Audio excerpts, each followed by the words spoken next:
Vous écoutez Radio Lomé, il est 12h30.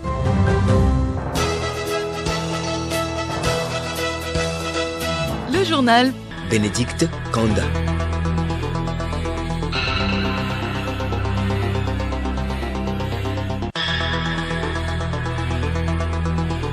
Madame, Monsieur, bonjour. Au sommaire de ce journal, fournir l'électricité à 9 Togolais sur 10 d'ici 2030. Le président de la République, Faure Essaouzmouna Gnassingbé, s'y attelle. Focus dans ce journal sur les projets mis en place en ce sens.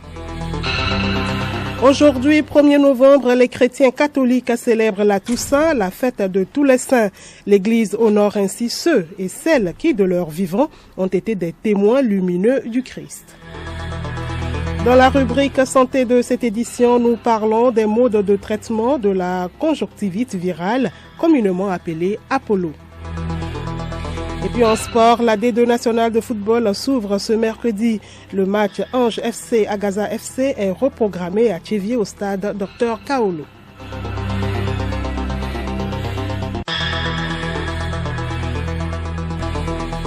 radiolomé.tg. Bienvenue à tous. Le président de la République, Faure Essaouzmouna Gnassingbé, a pris part hier à Paris, en France, à la 22e édition du Forum économique international sur l'Afrique. Dans son intervention, le président Faure, seul chef d'État invité à cette rencontre économique de haut niveau, a présenté la situation économique en Afrique et s'est montré optimiste pour le continent. Il appelle à une mobilisation des investissements privés.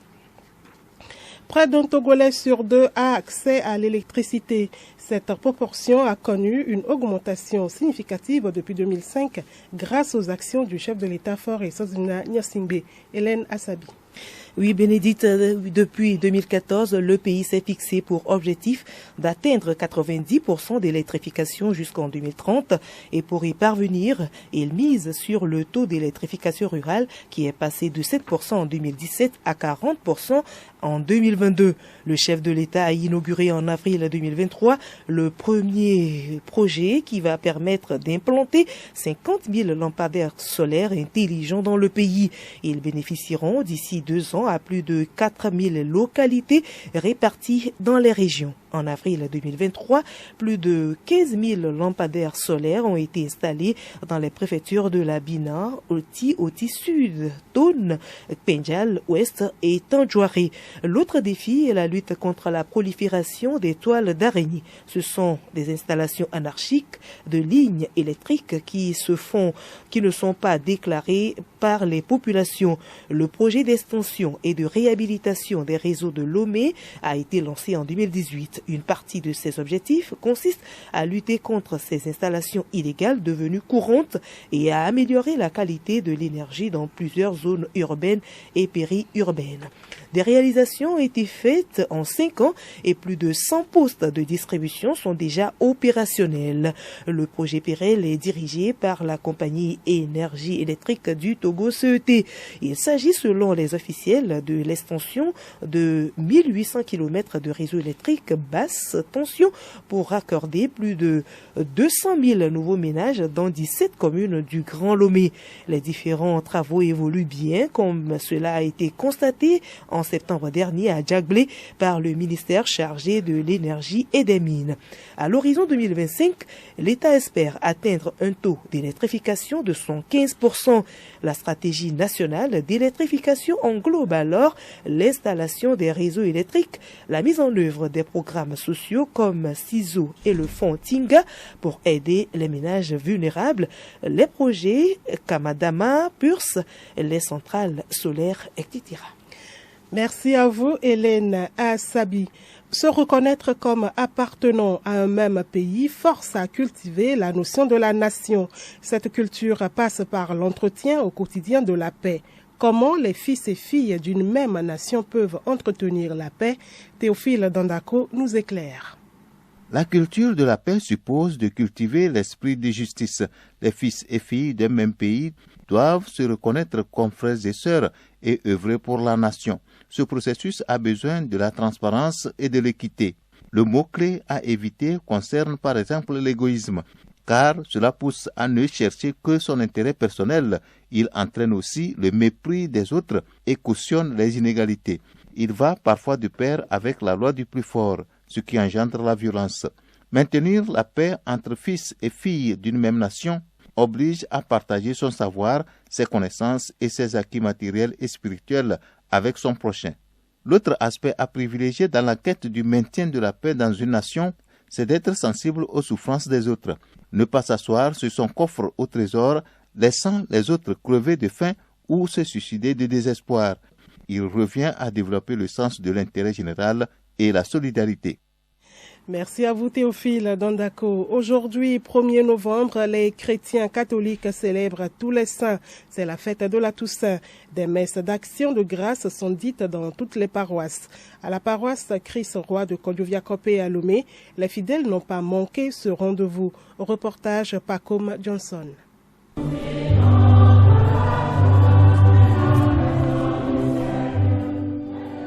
Ils étaient présents, ces fidèles, pour honorer tous les saints dont ils portent les noms et ceux qui sont inconnus. Après avoir imploré la miséricorde de Dieu, le saint, ils ont chanté le Gloria.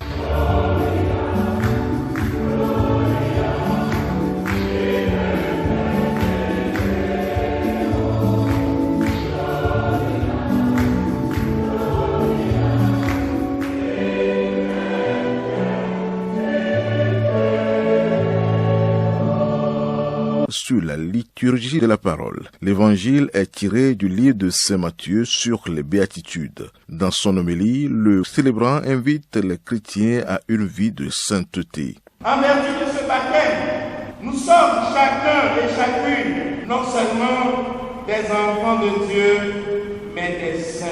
Accueillons cette vie divine en nous. C'est cela, frères et sœurs, le point de départ. Oui, frères et sœurs, les béatitudes nous invitent à faire notre l'attitude du psalmiste qui se tient devant son Dieu et qui, à travers tous les événements de sa vie, sait que rien ne peut le séparer de l'amour de son Dieu. Puis, dans une prière unanime, les fidèles ont imploré la grâce divine. Que nous venions tous l'efficace de la vie en glorifiant ton nom, ô Dieu d'amour et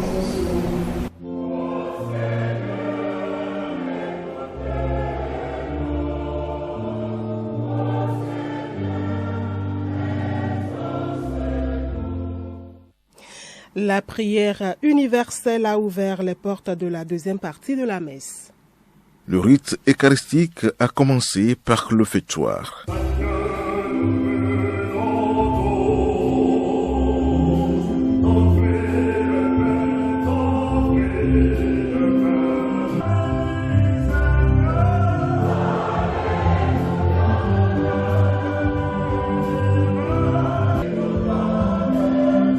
Après la participation à la table sainte, les fidèles se sont levés pour louer Dieu par des chants.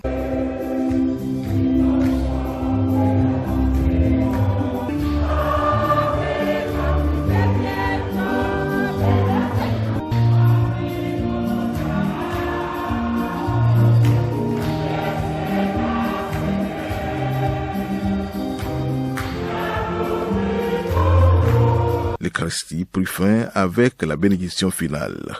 Puissions-vous tous ensemble, pour célébrer le bonheur de la patrie, où la Sainte Église se réjouit de voir ses enfants associés aux citoyens du ciel dans la paix éternelle.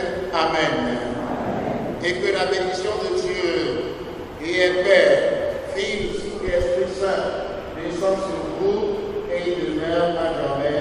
Amen. Amen. Dans la paix de Dieu.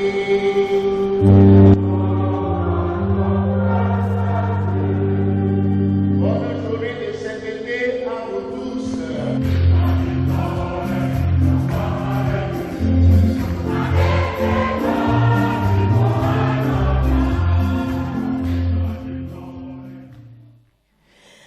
La fête de tous les saints est ainsi une occasion pour l'Église d'honorer ceux et celles qui ont été de leur vivant témoins du Christ.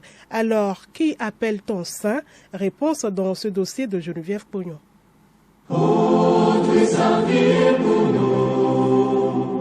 Issu du latin sanctus, saint, qui signifie sacré, pur, consacré à Dieu. Selon l'Église catholique, un saint est une personne en raison de la perfection évangélique de sa vie est reconnu après sa mort par l'Église. Il est digne d'un culte public et universel. Un saint contemple Dieu au ciel et intercède pour les êtres humains ici-bas. Révérend Père David Blagodi, curé de la paroisse Saint-Esprit d'Atitoué d'Aimé, à Davimodi dans les yeux. On appelle donc un saint celui qui partage la félicité de Dieu, qui, après sa mort, vit dans l'éternité bienheureuse avec le Seigneur, dans le royaume de Dieu. Communément, on appelle cet espace les cieux, dans la foi. La sainteté est réservée à nous tous, c'est-à-dire toute personne qui accomplit le dessein de Dieu. Elle est le signe de l'amour, de la communion de Dieu afin d'établir le royaume de Dieu. Retrouvons le révérend Père David Blagodi. Il y a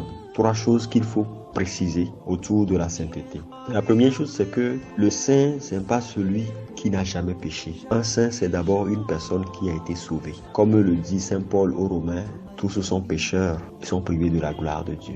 Le salaire du péché, donc, c'est la mort, mais la vie éternelle, c'est le don gratuit de Dieu. Voilà pourquoi, dans la deuxième lecture de la messe, on dira « Voyez dans l'amour, le Père nous a aimés. Nous sommes enfants de Dieu et nous le sommes véritablement. » Ensuite, ce n'est pas au ciel qu'on devient saint. La sainteté commence déjà sur cette terre.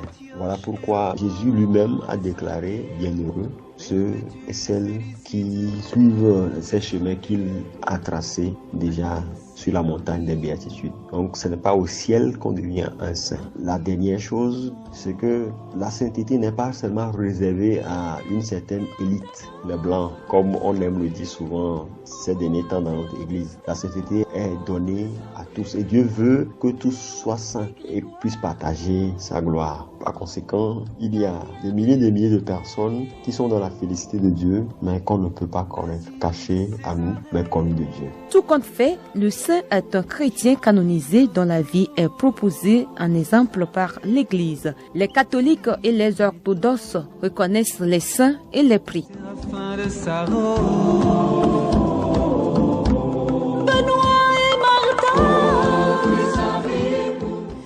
Que tous les saints prient pour nous.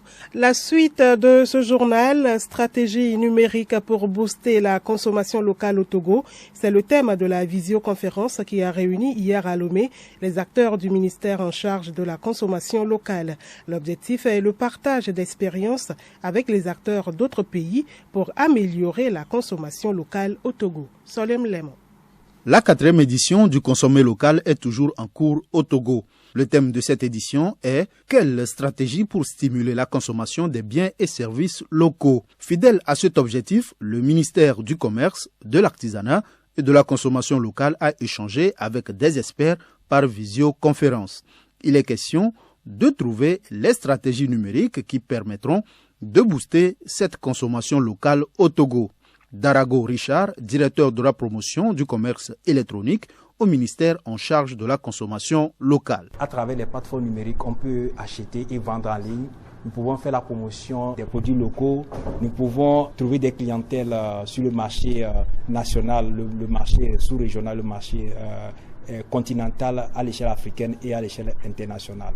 Ces panélistes vont nous partager leur expérience dans le secteur et vont nous dire comment est-ce qu'ils ont fait pour pouvoir développer la consommation locale à travers les plateformes numériques. Nous allons inviter aussi certains panélistes qui vont nous parler un peu aussi des paiements numériques, parce que quand on parle de commerce électronique, il faut aussi parler aussi des paiements numériques.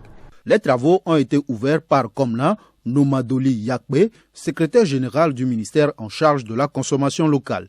Il relève les avancées du Togo. Le ministère du Commerce, de l'Artisanat et de la Consommation locale a développé et rendu opérationnel depuis juin 2023 2 plateformes, à savoir la plateforme Togonim et la plateforme Namasia, qui permettent respectivement de renforcer la visibilité des produits locaux aussi bien au plan national qu'international d'une part, et d'informer le public en temps réel sur les prix des produits de première nécessité pratiqués sur les marchés nationaux d'autre part.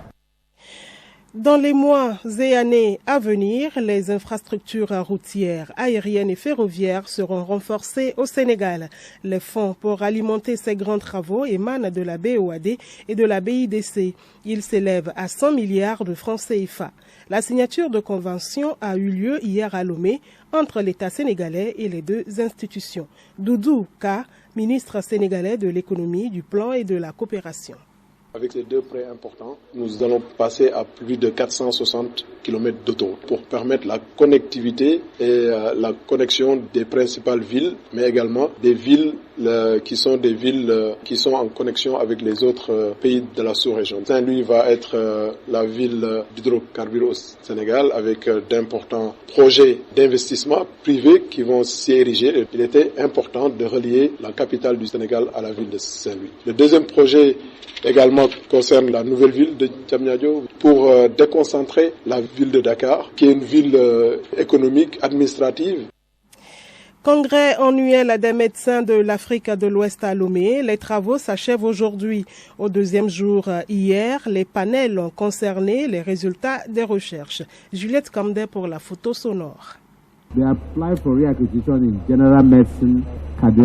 La journée a commencé par des échanges autour des expériences professionnelles. Les congressistes ont été entretenus en ligne par des spécialistes dans différents domaines. Après cette session en plénière, les travaux se sont poursuivis en groupes. 3 groupes A, B et C ont été formés préalablement. Pendant que le premier groupe est resté dans la salle principale, les autres participants sont répartis dans d'autres salles. La première étude présentée dans le groupe A été faite par l'équipe togolaise.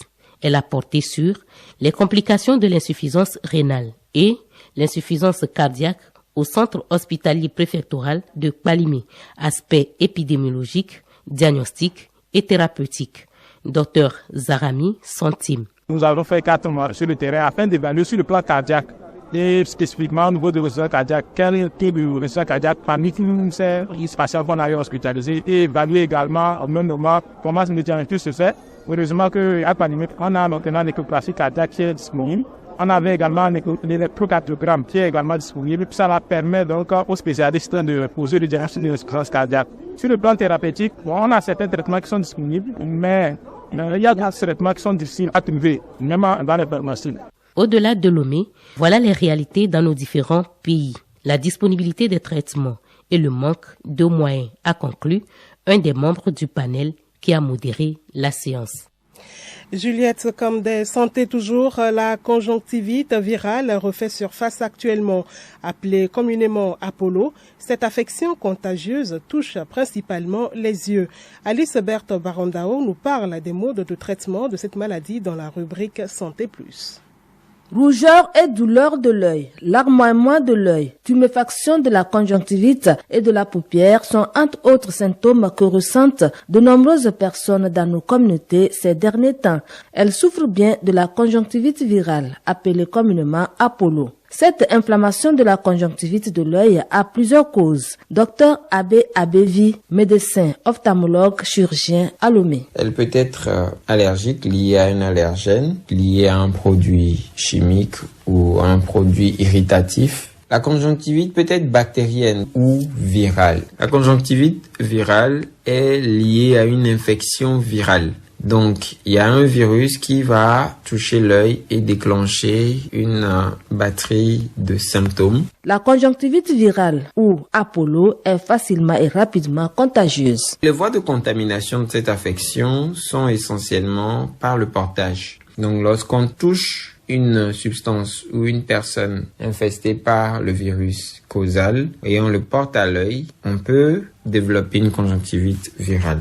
L'autre voie de contamination peut être la voie aérienne. Lorsque l'infection virale se généralise, elle peut toucher la sphère ORL, donc le pharynx, l'oropharynx. Et lors de la phase infectieuse, il peut avoir des éternuements Et donc, dans cet éternuement, les gouttelettes contenues dans l'éternuement peuvent être transportées dans l'espace et entraîner une contamination d'un sujet à l'autre. La conjonctivite peut se guérir d'elle-même ou peut se compliquer. Si les symptômes persistent, il vaut mieux consulter pour un traitement adéquat. Docteur Abbé Abévi. Le traitement de la conjonctivite passe par des mesures d'accompagnement parce que, comme la plupart des infections virales, les conjonctivites Apollo évoluent pour leur propre compte et peuvent, dans la majeure partie des cas, l'infection peut passer au bout de quelques jours, 1 semaine à 10 jours, sans forcément bénéficier d'un traitement. Mais pour éviter la surinfection et les complications, il convient de consulter un médecin spécialiste pour d'abord soulager les douleurs et les symptômes et ensuite prévenir la surinfection à travers des traitements adéquats. Nous vous donnons rendez-vous mercredi prochain pour vous parler de comment prévenir la conjonctivite virale. Un saut dans l'actualité internationale au Mali. Juste après le départ de la MINUSMA, les rebelles s'installent en lieu et place des forces armées maliennes. Les rebelles se disent prêts à se défendre. En attendant la suite des événements, la région de Kidal se vide de sa population. De nombreux civils ont déjà trouvé refuge dans un pays voisin, l'Algérie. En sport, la 2e division nationale de football démarre ce mercredi avec 6 rencontres. Milek Aboku. Ça démarre ce mercredi. Ange FC décide d'accueillir à Gaza FC au stade Dr Kaolo de Tchévier. Asfoza Maranata à Ablogami. Olympique de Vaud, Arabie FC à Anejo. JCA Étoile Filante à Agouenive au nord, Foua d'Anjou, Taka Kara, Koroki affronte Ifodien à Sokoré. Puis dimanche, Arsenal FC de Kara et AS Agoua se donnent rendez-vous à Kara. FC Haknou, Sara FC à Sokoré. L'Arabie Saoudite est le seul candidat à accueillir la Coupe du Monde 2034 et il est probable que la FIFA approuve sa candidature malgré les préoccupations concernant les droits de l'homme. Cette décision intervient alors que l'Arabie Saoudite avait initialement montré de l'intérêt pour la Coupe du Monde 2030 aux côtés de l'Égypte et de la Grèce avant de reporter sa candidature à l'édition 2034. Le deuxième tour de qualification pour les Jeux Olympiques Paris 2024 a pris fin hier avec les derniers matchs retour. Le point sur les qualités, le programme du 3e tour, 5 rencontres ont été disputées hier en clôture du 2e tour, retour des éliminatoires des Jeux Olympiques 2024. Déjà, large vainqueur à l'aller au stade Général Mathieu Kérékou de Cotonou 3-0. Le Ghana domine le Bénin 2-0 et passe au tour suivant. Ça passe également pour les Marocaines qui éliminent les Namibiennes 4-0. Le Cameroun bat l'Ouganda 3-0 après son revers du match aller 0-2. Le Nigeria pulvérise l'Éthiopie 4-0 au match aller. Les deux équipes se sont neutralisées 1 but partout. La Confédération africaine de football CAF a annoncé hier la date de la cérémonie des CAF Awards 2023. Ce sera le 11 décembre prochain à Marrakech au Maroc. Cette cérémonie récompensera les meilleurs, le meilleur joueur africain, la meilleure joueuse africaine de l'année et d'autres meilleurs. Et puis l'information insolite du journal pour terminer. Une mère de famille italienne de 75 ans s'est pourvue en justice pour demander l'expulsion de ses 2 fils célibataires de 40 et 42 ans qui refusent de quitter le domicile familial. Un appel de détresse reçu 5 sur 5 par le tribunal. Les 2 frères ont désormais l'obligation de se trouver un nouveau logement. En tout état de cause, ils devront avoir quitté le domicile de leur maman avant le 18 décembre prochain.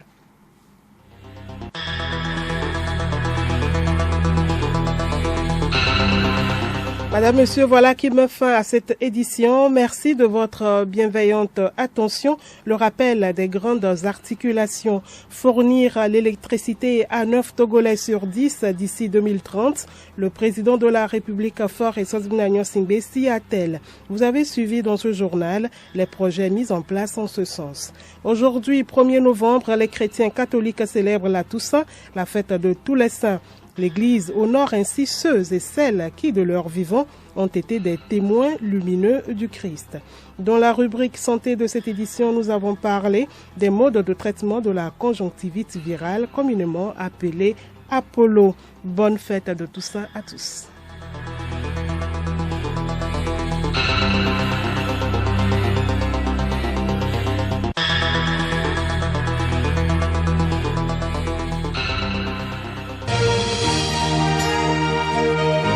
Radio Lomé, boîte postale 434, email radiolomé@radiolomé.tg. radiolomé.tg